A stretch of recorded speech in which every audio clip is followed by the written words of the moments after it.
So we're on chapter 20, section 2, and we're talking about insects. And we got to the point of the order Hymoptera. And Hymoptera are your social insects, which include ants, bees, and wasps. So you see that picture there. So let's look, focusing on this.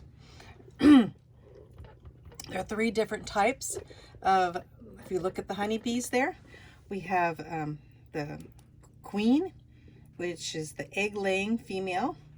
There's 1 queen in the colony. And then we have drones, and they are the males. And there's usually several hundred of males. And the drone being right here. So this is the queen, and this is the drone. See how the drone is fatter looking there? Because they're fed. And then we have the worker bees, the middle ones. The worker bees where you may have, thousands of them, 50,000 or more worker bees. And they are the non-egg laying females. So the queen is a female, and she reproduces for the whole hive. And then, of course, we have the worker bees, and then we have the drones are the male bees. Let's talk about them then. First of all, let's talk about the queen bee. So the queen bee does not rule the colony. It reproduces the colony. It mates after the pupal stage, coming out of that stage, of the chrysalis stage, and then it has several mating flights and gathers sperm from the drones that last a lifetime. And a few days later begins the life work of laying eggs for the colony, laying thousands of eggs per day. Can you believe that? Let's go down to the bottom. We'll see where a picture of the, there we go. The queen bee surrounded by workers in the hive there, laying thousands of eggs. She lays fertilized and unfertilized eggs. The fertilized eggs develop into queens and worker bees, and the unfertilized eggs develop into drones. So basically, fertilized means it has an egg and a sperm. If it doesn't have, if it's not fertilized, they still develop into those drones. Picture of the drones at the top here. These drones.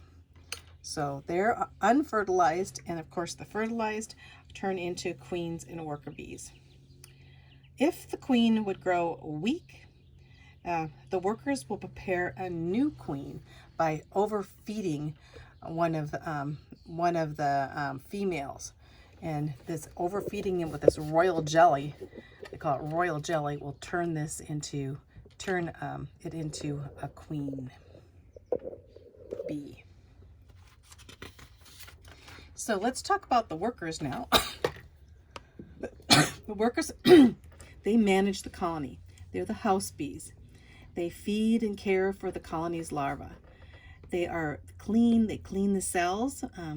They produce this jelly-like protein-rich substance called royal jelly. And they produce this in their mouths, which they do feed to the queen, to the royal jelly, to make them a queen. And they also feed the royal jelly to all of the hatched larvae to make sure all the larvae in the hive are fed.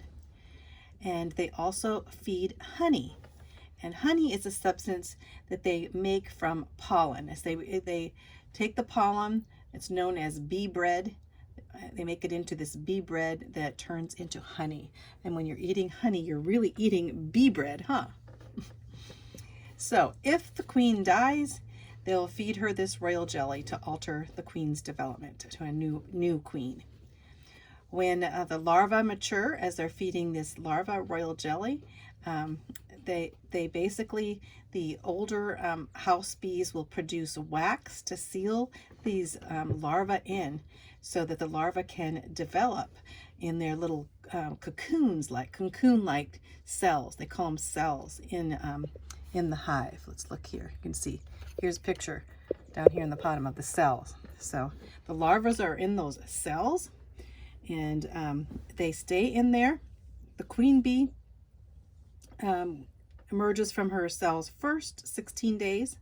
The worker bees take 21 days to come out, and the drones take 24 days.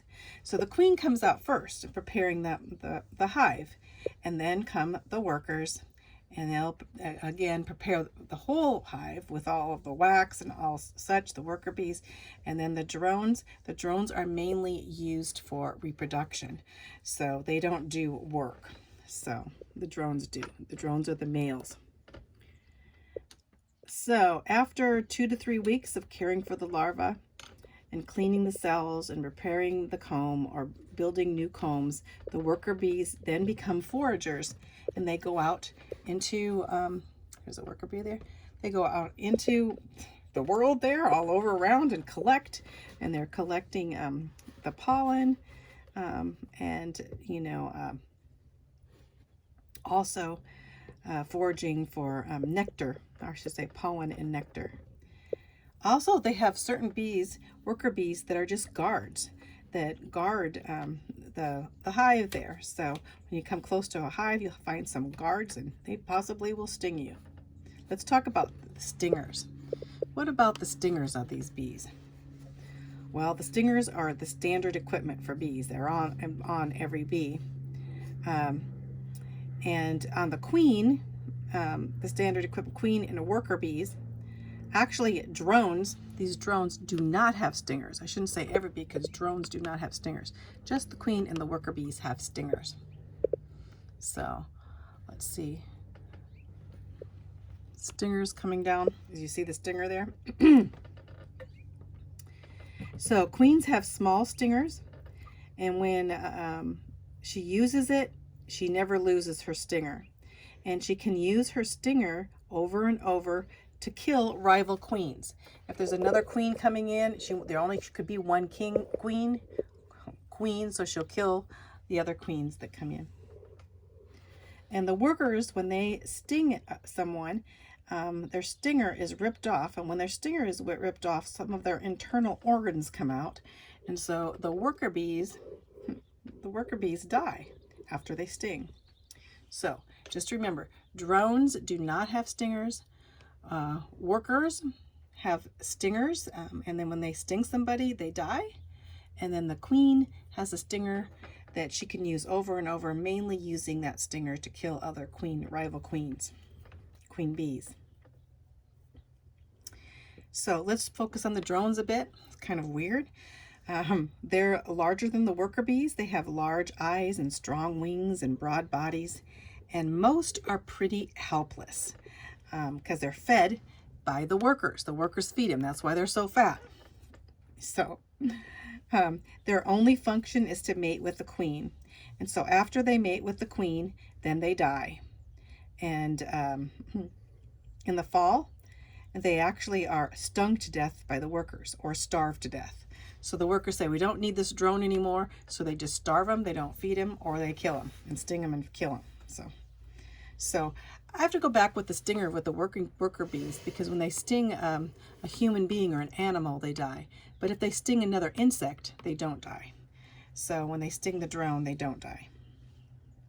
It's kind of weird, because I guess they take more of their stinger as their stinger sticks into the human being or into the animal, and then it pulls part of their internal organs. But when they sting an insect, they don't have to do the same thing. So, okay, the drones. So let's see. Okay, the workers then die in the fall, and they usually only live for like several months. 3 to 4 weeks is their working season. And then the queens live the longest. They can live up to 1.5 years or 2 years for the queen. They live longer. Some even live 6 years, it says. So those are bees. So let's go on to, well, let's talk a little bit about ants. Let's go with a picture of an ant here.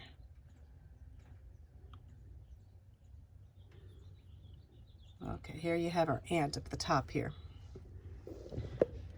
These are Hymenoptera, all different kinds of bees, but you can see they're their ant. There's all different kinds of ants too. So ants are Hymenopteras without wings. So they live in large colonies too, and they have workers, males, and queens. The workers are pretty large. The large workers are called soldier ants, and they have very large mandibles.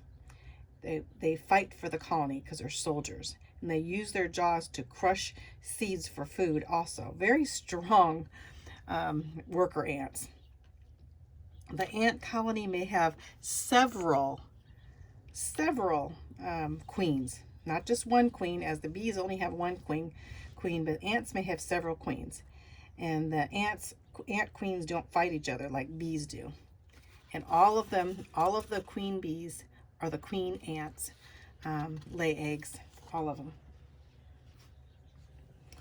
So the queen lays the eggs, and then they develop into these little larvae, legless larvae from the eggs. When they hatch from the eggs, they mature and form cocoons. And their cocoons are very, very small. So their eggs are so small you can't even see them with your naked eye. And then, the cocoons are what you look and you think, oh, those are little eggs. Those are not eggs. They're little ant cocoons. So, and then basically the cocoons are transferred to the colonies to a more suitable headquarters. So you see all these ants, and they're grabbing these little cocoons and moving them. So if the ant colony is disturbed, all of a sudden the workers just grab all these cocoons and take these little pupae to safety. Pupa to safety. Fertilized eggs then develop into female and unfertilized into males, the same as bees. Male ants are fed by the workers all their life.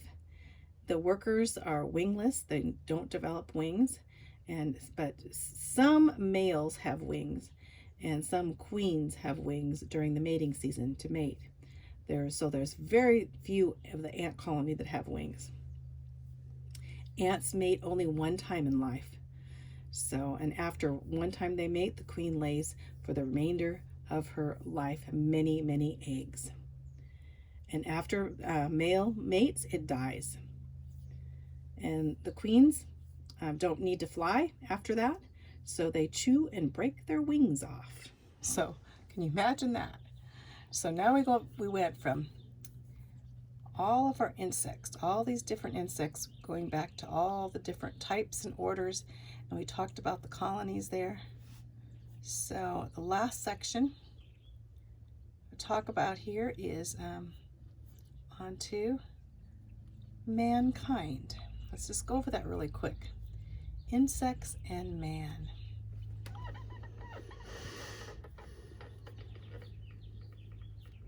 Then the next section we're going to do spiders, but okay, insects and man. I'm going to go over this really quickly. You can follow along in your book. So, insects and man. In the Bible, in Genesis 1:24, it talks about creeping things, which come to those things that creep, like not only like worms and those kind of things, but also insects. And many benefit man. In fact, some pollinate fruit. We wouldn't have apples, blackberries, grapes, oranges, pears, plums, strawberries. They all need to be pollinated by insects, by bees, butterflies, and wasps. Also vegetables like alfalfa, cabbages, carrots, clover, peas. They all need to be pollinated. Legumes, we need those for the nitrogen in the soil. They all need insects to pollinate them. Flowers too. Flowers need to be pollinated by insects. Carnations, magnolia, morning glories, and orchids all need insects.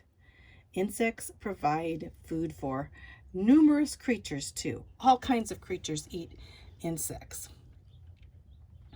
So the plan of God is that insects are very vital.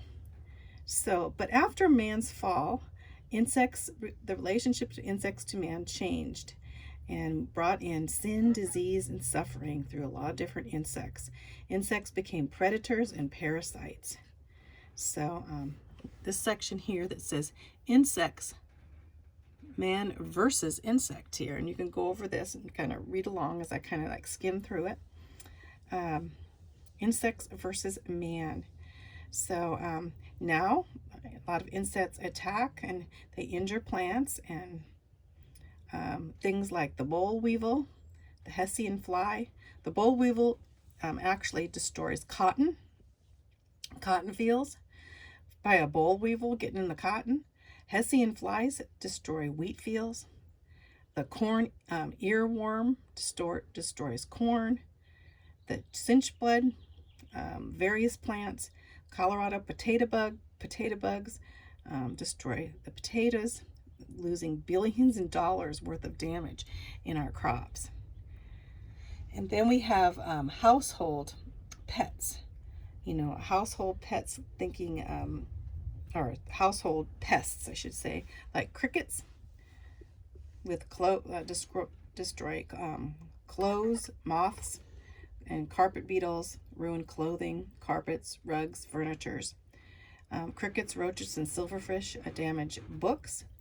Ants and flies and roaches ruin stored food. Bakeries and homes and stores and supermarkets are always trying to get rid of these kind of insects.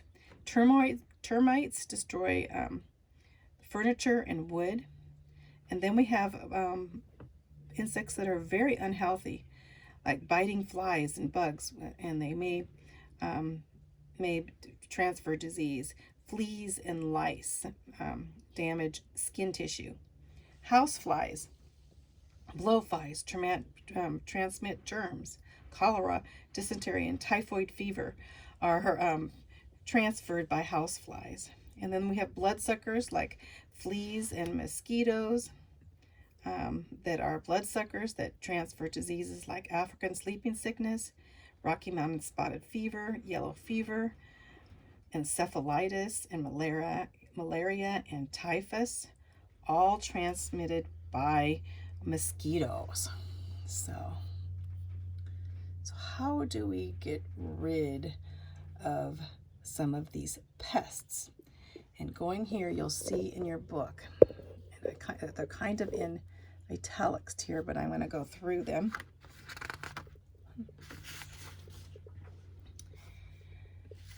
First of all, what can we do? We can put up screens to keep them out, and basically in certain areas where they're very destructive, so they don't come in and bite us when we're sleeping and such. We can drain swamps. We can burn rubbish, get rid of the rubbish where flies and maggots live. There's 5 different things right here listed that mankind can do. First of all, and what we have done, quarantine control there keeps insects from entering particular countries. So that's why you stop between states sometimes, so you don't bring in insects that will kill the farming industry in that state or country. In fact, things like the boll weevil, the cabbage butterfly, the spongy moth, the Hessian fly, the Japanese beetle, they all entered the United States from other countries coming in and destroyed a lot of our crops in our country. So here, let's look here. Okay, quarantine control. I kind of listed them here. And then we have agricultural control, and that's rotating crops. So as we rotate crops, we reschedule harvesting and planting, and that gets rid of a lot of these insects that come in and cause havoc to crops by just rotating crops. And then we have biological control, and these are basically